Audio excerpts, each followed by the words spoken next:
le nectar de nuit, boisson réservée aux mariés, très sombre, presque noir, mais traversé de filaments lumineux argentés. Boréacide linoléique dit que le goût lui rappelait la pluie chaude, les fleurs nocturnes, et les souvenirs heureux. Gouste répondit: moi ça me rappelle surtout que je vais probablement en renverser sur moi. Et effectivement, 2 minutes plus tard, il en renversa sur ses propres jambes. Le dessert. Le dessert arriva au milieu des champs. Une immense fleur cristal fut ouverte devant tout le monde. À l'intérieur, une crème glacée naturelle, des graines croquantes, du nectar doré, et des pétales sucrés qui fondaient instantanément sur la langue. Quand Boréacide linoléique goûta la première cuillère, les petites fibres lumineuses autour de ses bras changèrent brièvement de couleur sous l'émotion. Les enfants du clan décidèrent immédiatement que ce dessert était magique. Quand le repas fut terminé, les lumières naturelles de Pandora semblèrent devenir plus douces, comme si toute la forêt retenait son souffle. Les tambours ralentirent. Les conversations s'éteignirent peu à peu.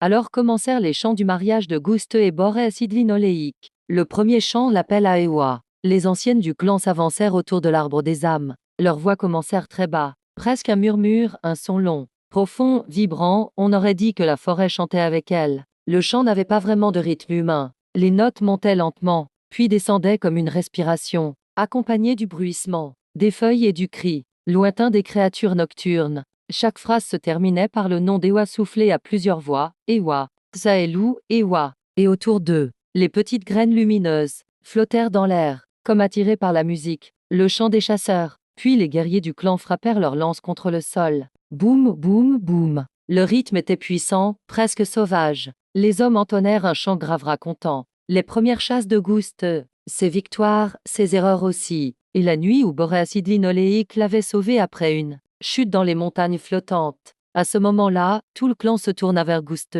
Quelqu'un cria, et il pleura comme un bébé. Même les chanteurs éclatèrent de rire en plein refrain. Gouste tenta de garder sa dignité, mais Boréacide linoléique criait déjà trop fort pour l'aider. Le chant des étoiles. Plus tard dans la nuit, les jeunes du clan commencèrent une danse circulaire autour des mariés. Leur chant était très différent, léger, rapide, presque aérien. Les voix se répondaient d'un côté à l'autre de la clairière comme un jeu. Certaines notes étaient si aiguës qu'elles semblaient faire vibrer les plantes lumineuses autour d'eux. Dames y passèrent alors au-dessus des arbres, et pendant quelques secondes, leurs cris se mêlèrent parfaitement à la musique. Personne ne sut si c'était un hasard,